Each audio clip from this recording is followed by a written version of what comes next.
What if there was a sweetener that could help manage type 2 diabetes and obesity? Today, we're going to talk about just that thing. Welcome to the Duster Mud Podcast. I'm Shelley. I'm Rich. After 25 years of being in the Air Force and traveling around the world, we stopped and landed in Southwest Missouri and started a first-generation regenerative farm. But also in 2019, to add to that, we actually stopped eating sugar, what turned out to be forever. So while we farm, we also like to talk about keto and being sugar-free. And that's kind of what we're going to talk about today. But before we do that, let's do a little farm happenings. Yeah, we haven't done that in a while. If you don't care about the farm, I totally understand. Skip this section and we'll go straight to the allulose discussion. But for the farm happenings, man, a lot. It's springtime and springtime is busy We're on the farm. running up on summer. Yeah. Real hard. Oh yeah, we have processed 2 batches of chickens. The third batch gets processed tomorrow. So our beef chickens, that is well in its cycle. Right. The cows are on the move, grazing and looking really, really good. And we just created a paddock this morning because our heifer, Miss Stella, she's one of our Jersey cows. Jersey bovine. She is ready to be bred, and she should be coming into heat tomorrow-ish. So we have the beef herd lined up and ready to come in so that whenever she's in heat, hopefully our bull can get the job done. And Happy, the cow that we currently have in milk, it's time for her to be bred back again also. So maybe a twofer here. Yeah, we're not sure about it, but we'll see. It's basically a week plus long process because we have to sort of shift the beef herd rotation to get them over to the dairy herd area at just the right time. Right. There's not enough grazing area around the dairy cows so that we can't just bring the beef herd in and leave them for an extended period of time. Then the dairy cows wouldn't have anything to eat. So it's a bit of a scheduling process there to get everybody. Process. Well, in the pig department, we have 11 feeders on the farm. We have 4 more on the way this weekend. So we'll have a total of 15. They are doing really, really well. They are pure Berkshire. We love the breed and we like the flavor of the meat. And we're excited to continue that process through our breeders who are also maybe bred and doing their thing. Yeah, doing really well. They're doing really well. The ones that should be bred did not cycle back into heat this time. So it's a good sign that they're bred. And so we should be looking at piglets come late summer. And then for the next, 5 or 6 weeks after we start farrowing, we should be having piglets. Right. And in the sheep department, they're out there, they're grazing, they're happy, they're doing their thing. Lambs are all growing. We've got 60 plus lambs on the ground, a mix of boys and girls. So that's good. And in the coming weeks, we will have some ewe lambs put up for sale and be doing some modification with our sheep flock. Yeah, for sure. So everyone is doing their job. Pretty good. Yeah. And the farmers have been busy. Yeah, we've been busy. Because the farmers are also turning into store clerks. Yeah. So our new storefront in Ava, Missouri, just off the downtown square, is coming right along. We have freezers full of meat moved in. We've got the stores coming together with the furnishings and such. Mm-hmm. And things like cash register and stuff should be showing up probably while we're recording this podcast. So we hopefully in the coming days, we will have announcements about when we will actually be able to open. Yeah. So Air2Ground Meats is making its way towards opening day. Yeah, for sure. We look forward to seeing some of you and filling your baskets with some amazing protein. Yeah. Speaking of protein and foods, let's get to some allulose. Okay. So we've talked about artificial sweeteners previously, or non-caloric natural sweeteners even, I guess is probably the more technically correct way to say it. And we've mentioned allulose, but there was a recent study that just got announced yesterday where Dr. Benjamin Bikman from Brigham Young University released a study that he's been working on for the past 12 weeks with allulose. And the findings are significant enough that we wanted to bring the topic to you and discuss it with you. Allulose is looking like Pretty cool stuff. pretty cool stuff. Yeah. So we wanted to bring it to you to chat. So the basis of the study, they took some rats. This was not a human study. Not yet. He took there have been human studies. Yep. You can put the link to those studies in there. I'll put All of it. I've found the human studies previously. I'll try to find it again. The study that Dr. Bikman just did, I'll definitely put that. For sure. So it was in rats over the course of 12 weeks. Yes. They got some overweight rats. Did they have type 2 diabetes? Mm-hmm. They were able to give rats type 2 diabetes. Isn't that interesting? That is. That's crazy. So and over the course of 12 weeks, some got allulose and some did not. Correct. Okay. So what happened? Well, what is allulose? Where did it come from? Oh, well, that's a good question. Let's talk about allulose first. I was getting all into the study because I'm excited to know what the effects are. Yeah, but allulose, it was discovered in the 1940s. So it's not that new. No, but it's been there all the time. It's not new at all. It's always been there. It's not new at all. It's always been there, but they discovered it in the 1940s. Mm-hmm. It is a naturally occurring sugar, basically, that occurs in raisins and figs and wheat. And I've even read in maple syrup. I don't see that often, but I've read that before. I don't know about that. I think the food world, they term it a rare sugar. Yes, it is because a rare sugar. It's a little bit of it in a few foods. Yes. But but it was discovered some years ago. Yep. And they've fairly recently figured out how to make it then. So they use the fructose from corn. This is how they produce it on scale. Right. They use the fructose in corn, and through an enzymatic process, which is basically digestion, it's what happens in your stomach. Sure. Through an enzymatic process, they're able to convert that fructose into allulose. And now it is becoming more and more available to us. And we like I said, we mentioned it on a previous podcast that you can order it. Like sometimes in the stores, what I've seen is it's rather expensive, but you can find brands on Amazon where it's not terribly expensive. It's more than sugar, but it's not like off the charts expensive like it is in some of the stores. So it's a naturally occurring sugar that they have figured out how to also create, derived from nature naturally. Okay, cool. It's sweet. It is about 70% as sweet as sugar. Okay. So it's not quite as sweet as sugar. Okay. But it also, though, has a negligible impact on glycemic index.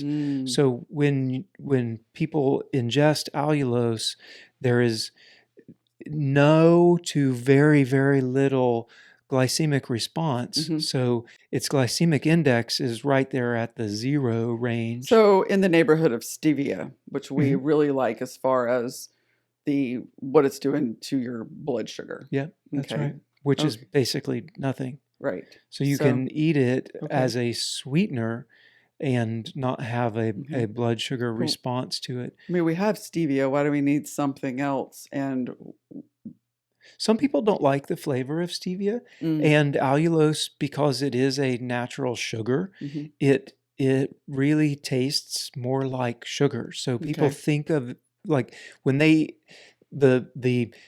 aftertaste that you get with a lot of the other non-caloric natural or artificial sweeteners, the allulose, most people say that it does not have that same type of aftertaste, and it bakes like sugar. Because it is sugar. It's just not quite as sweet. So you might just have to use a little bit more because it's only 70%. That's right. The sweetness. And sometimes you can find it mixed with other sweeteners like a monk fruit or something that is already sweeter, so it adds that sweetness to it. Oh, yeah, I think we saw that blend. Yeah. Okay. And as far as calories go, it has 0.4 calories per gram, where sugar has 4 calories per gram. So it's definitely less than sugar. A lot of times, most times actually, you'll find it listed as a 0-calorie sweetener. All right. So now we know what allulose is. Let's get back to his study. So he's got his rats, he's got his control groups, he's doing his study, and we've got some overweight rats with type 2 diabetes, and we're going to see what this does. So what are some of the things that they found in this?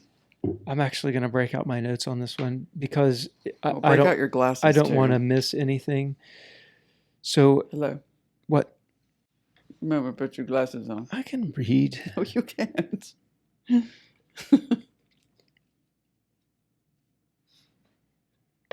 Okay. Now that you can actually see. Oh, good. All right. So here's what they found. The rats were given allulose supplements.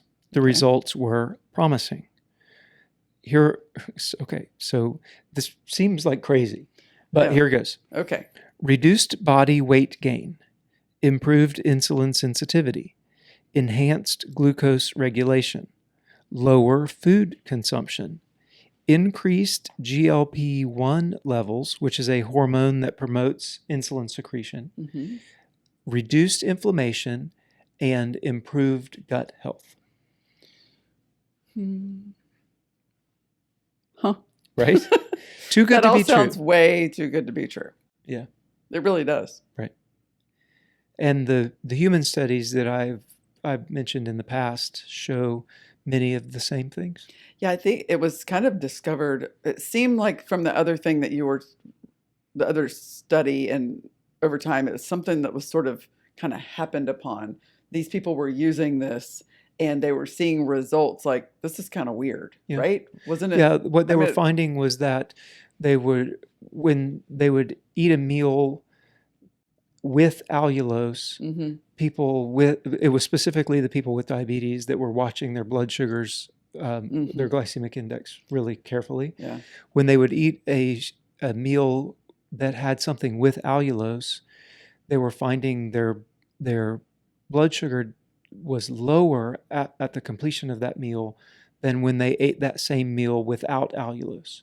Right. So it was causing that was really causing the questions as to what's happening.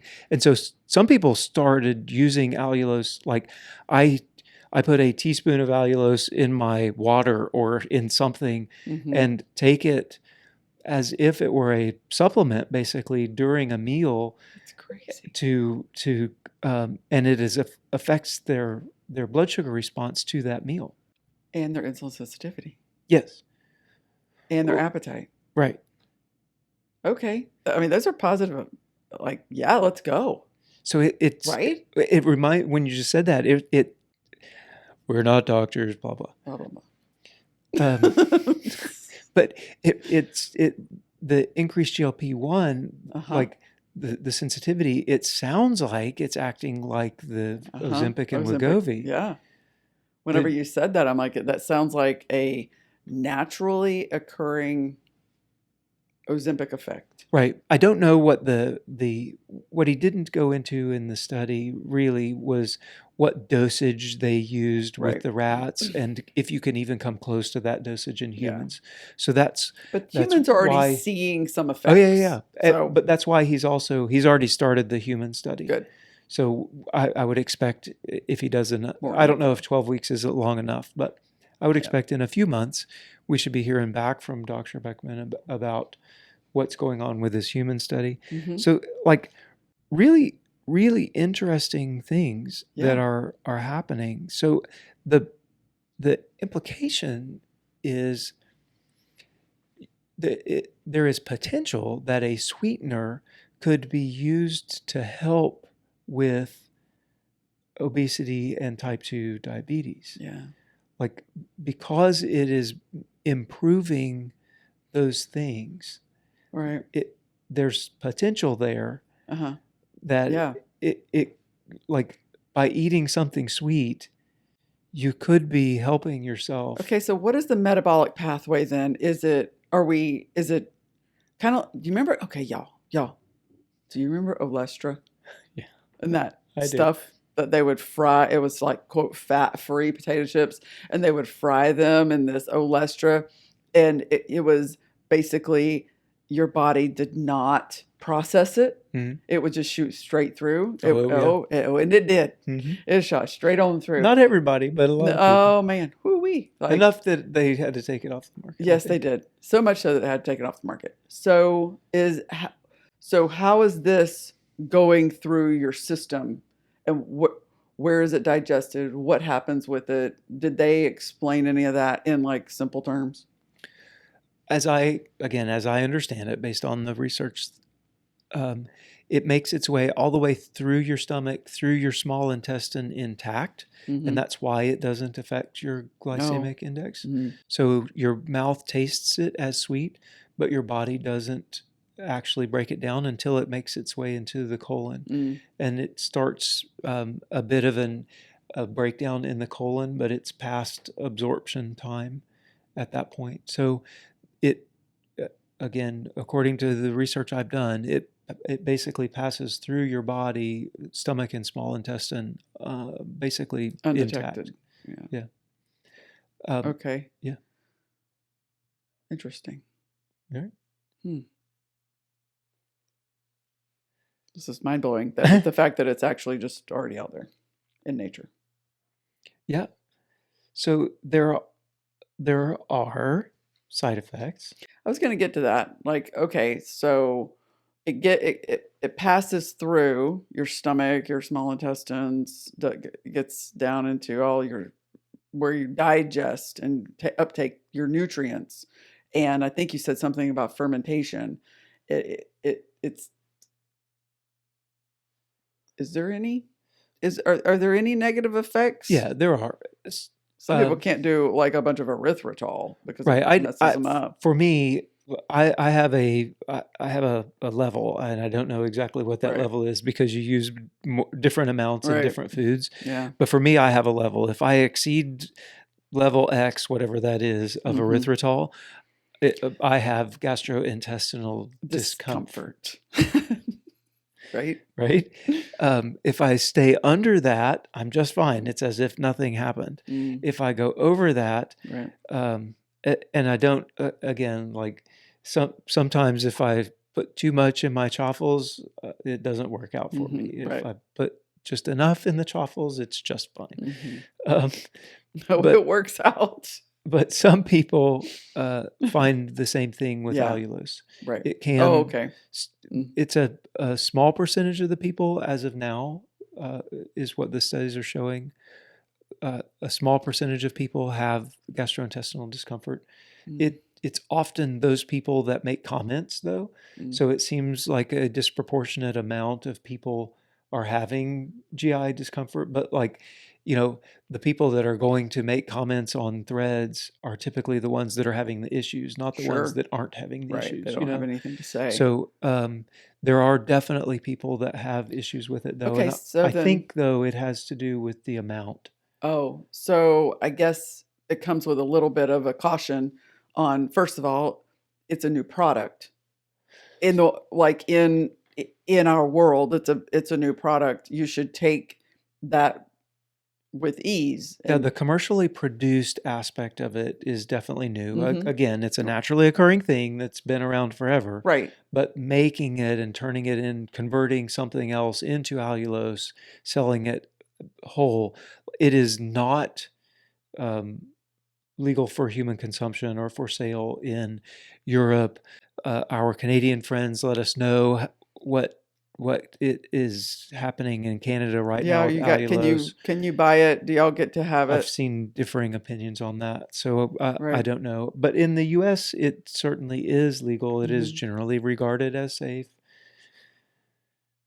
meaning that We love that term. it can be put into products. Right. And mom was just saying that the yogurt she bought for dad was sweetened with allulose. Okay. So it is certainly becoming more like a Chobani yogurt. Like it's not Right. some Right. weird thing. Like So if we're going to kind of make a switch and start using this in our cooking and baking and sweetening our things, then we might just want to just start out a little easy, see what your threshold is. I wouldn't go full board and, use a whole bunch of it at once and then be turned off by it right. because it gave you an upset stomach. Like, know that this is kind of a new thing, and some people have reported that it can give you some gastrointestinal discomfort if you go too far with it. So test your threshold Yeah. before you just go all out. Right. I've read comments, people saying if I have any of it, it gives me GI issues. Well, and some people describe more like my response with erythritol. Like erythritol doesn't bother you at not a all. bit. But for me, if again, there's a tipping point. Right. And so my assumption is that with allulose, I'm probably going to have that same thing, that Right. same tipping point. Right. Is my assumption. But man, if you can have a little bit of that and you've been struggling with being overweight, obese, type 2 diabetic, and you can tolerate it, Right. and that could help you, dude, you're like having a keto cupcake, Right. and it's helping you. Right. What? Right. Like, guys, it's increasing your insulin sensitivity. right. It's decreasing your blood sugar levels. This is like it's increasing your GLP-1. If this is true, which it looks like it's turning out to be so, yeah, then we could actually be doing ourselves favors by eating something sweet. eating something kind of yummy. Yeah. So it's interesting. I want to get some. Yeah. Okay. I think you have some in the cart. I do. I was sort of waiting. Our continuous glucose monitors are on their way from England. Mm-hmm. So I was sort of waiting on our CGMs. Mm-hmm. That was one of the little personal tests I wanted to do when our glucose monitors got here. Yeah. So that'll be fun. But you're absolutely right. We do need to order it and get it here. Yeah. So that we can try it and see if we can tolerate it. Yeah, maybe I can't tolerate it at all. Well, it won't. Yeah, it might not matter what it does to your blood sugar. Right.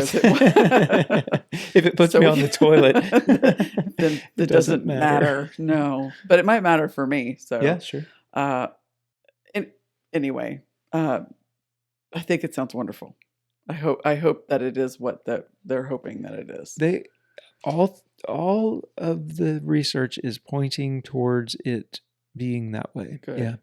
I would love it if you guys would share your experiences with allulose. If you have tried it and had no issues, leave that as a comment, because oftentimes those comments don't make their way out there. Mm-hmm. If you've tried it and have issues, obviously we would love to hear that as well. If you have a CGM that you wear and you use it, let us know what your results are. If you have something that would tip you, anyway, try it with your CGM if at all possible. Yeah, because I know some of you guys wear them. We're very interested to see what happens try this with out. this, and we'll keep an eye on what's going on with the research on it.